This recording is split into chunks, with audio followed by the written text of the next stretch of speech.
राजू था। वो अपनी पत्नी नैना के साथ रहा करता था। वो दिन भर मेहनत करके ढेर सारा बांस काटा करता था और काटे हुए बांस को बाजार में बेचा करता था और कटी बांस को ही बेचकर वो अपना घर चलाता था। एक दिन जब वो बांस काटने जा रहा होता है तब अपनी पत्नी नैना से कहता है, नैना, ओ नैना, तुम भी ना कभी कभी मेरी बात ही नहीं सुनती हो। मैं तुम्हें कब से आवाज लगा रहा हूँ, जरा मेरी कुल्हाड़ी ला कर दो, मुझे बांस काटने जंगल जाना है। ओहो, इतना चिल्ला क्यों रहे हो? अभी आई, जरा ठहरो, ये लो तुम्हारी कुल्हाड़ी। भगवान जाने ये चिल्लाना कब बंद करेंगे। ठीक है, मैं जंगल जा रहा हूँ। ये जो बांस बची है उसे तुम अच्छे से रख दो और जब मैं बांस काट कर लाऊंगा तो एक साथ मिलाकर बाजार में बेच दूंगा। और राजू इतना बोलकर बांस काटने जंगल चला जाता है। जंगल जाकर राजू ढेर सारा बांस काटकर इकट्ठा कर लेता है। चलो, बाजार में बेचने के लिए इतना बांस तो काफी है और घर पर भी मैंने थोड़ी सी बांस रखी हुई है, उसे मिलाकर मैं बाजार में बेच दूंगा। अब घर चलता हूँ, शाम होने को है, आखिर बाजार भी तो जाना है।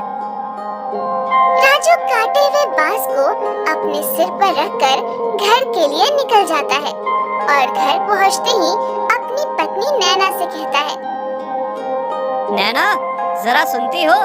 मैं जा रहा हूँ बाजार ये बांस बेचने के लिए। तुमने जो अंदर से बांस रखी थी वो मुझे लाकर दे दो, उसे मैं साथ में बेचूंगा।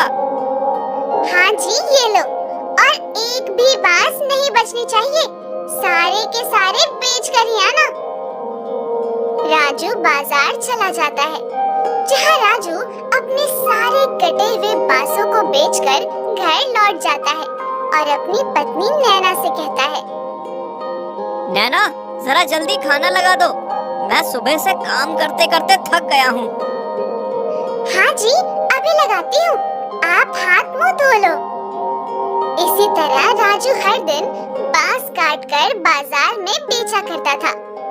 एक दिन उसकी पत्नी ने राजू से कहा, अजी सुनते हो, आज मैं भी आपके साथ बांस काटने के लिए जंगल जाऊंगी, ऐसे आपकी मदद भी हो जाएगी। ठीक है भाग्यवान, तुम तो अपनी ही मनमानी करती हो, चलो अब देर हो रही है। और फिर दोनों मिलकर जंगल चले जाते हैं, जहाँ राजू बांस काटकर नैना को देता और नैना उस बांस को इकट्ठा करती है।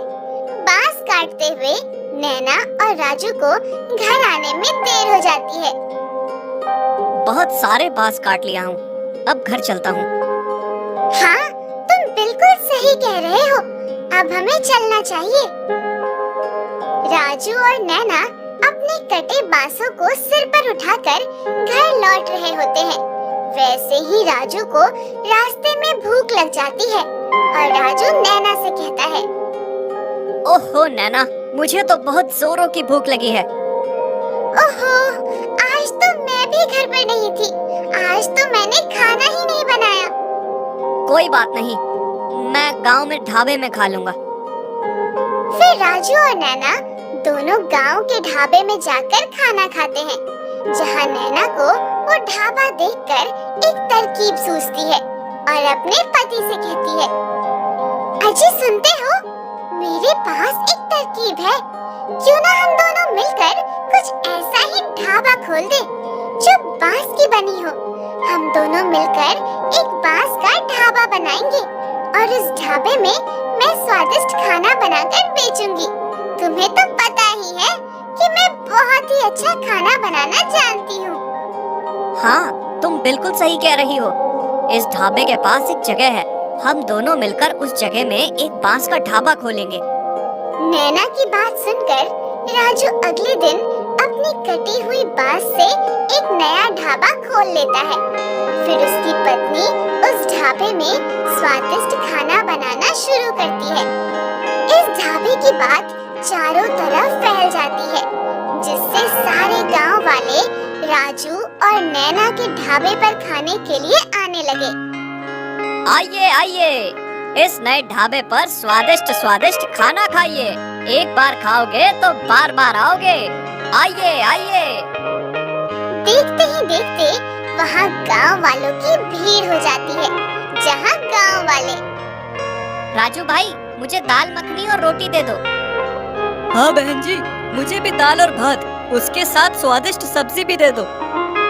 हाँ हाँ, मैं अभी आपको गरम गरम खाना देता हूँ।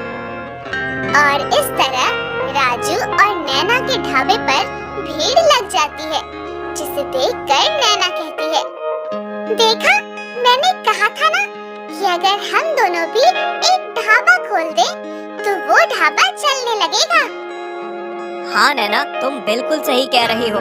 तुम्हारे हाथों में तो जादू है। क्या स्वादिष्ट खाना बनाती हो। तुम्हारे हाथों का खाना खाने के लिए तो सारे गांव के लोग हमारे ही ढाबे पर आ रहे हैं। राजू और नैना स्वादिष्ट खाना बनाकर सारे गांव वालों को उस ढाबे पर खिलाते हैं, जिसे देखकर बगल के ढाबे वाले मालिक, जिसका नाम राम बहादुर था, वो राजू और नैना के ढाबे पर भीड़ देखकर जलने लगा था। अरे ये क्या, जब से ये राजू ने ढाबा खोला है तब से मेरे ढाबे पर एक दो ग्राहक ही आ रहे हैं। सारे के सारे ग्राहक तो उस राजू के ढाबे पर जा रहे हैं। इसको तो मैं सबक सिखा कर रहूंगा।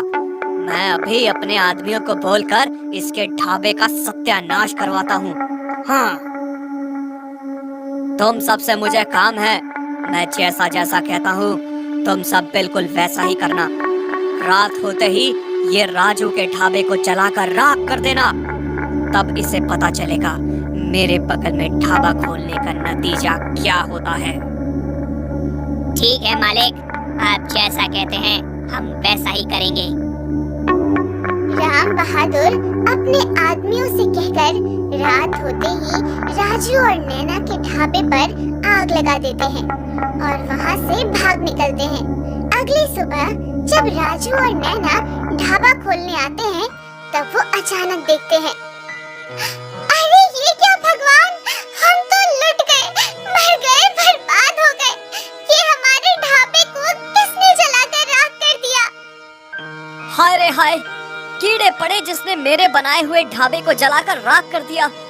भगवान उसका कभी भला नहीं करेंगे। अब हम क्या करेंगे? हमारा ढाबा तो जलकर राख हो गया है। रो मत नैना, मैं कुछ सोचता हूँ। और फिर वो दोनों मायूस होकर आगे की सोचते हैं, जहाँ राजू को उसके दिमाग में एक तरकीब सूझती है और नैना को अपनी तरकीब कहता है। नैना, मायूस मत हो, मैंने कुछ सोचा है। हम दोनों मिलकर फिर से एक नया ढाबा खोलेंगे। मैं कल ही जाकर ढेर सारे बांस काट कर लाऊंगा और फिर से पहले जैसा ढाबा बनाऊंगा। तुम उदास मत हो, इसके लिए भी मैंने कुछ सोचा है। जब ढाबा बन जाएगा तो क्यों ना एक रात तुम आकर ढाबे पर पहरा देना, अगली रात मैं आकर पहरा दूंगा, जिससे हमारे ढाबे को कोई नुकसान न पहुंचा सके। और इस तरह राजू अपनी पत्नी को पहरा देने के लिए कहता है और अगली सुबह राजू ढेर सारे बांस काटकर फिर से दोबारा मेहनत करके एक बांस का ढाबा बना लेते हैं और फिर पहले जैसे ही नैना उस ढाबे पर अपने हाथ से बने स्वादिष्ट खाना बनाना शुरू करती है। आइए आइए, हमारे ढाबे का स्वादिष्ट खाना खाइए। हाँ, आइए आइए, भाई बहनों, एक बार खाओगे तो जिंदगी भर याद रखोगे।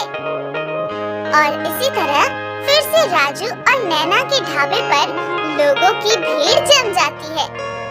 देखा नैना, मेहनत करने वाले की कभी हार नहीं होती।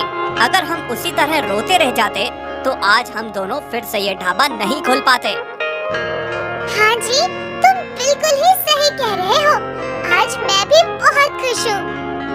और इस तरह फिर से राजू और नैना अपनी मेहनत करके ढाबे पर काम करने लगे और रात होते ही एक एक करके राजू और नैना उस ढाबे की निगरानी करने लगे, जिससे फिर कभी दोबारा राम बहादुर उसके ढाबे को कुछ नहीं कर सका।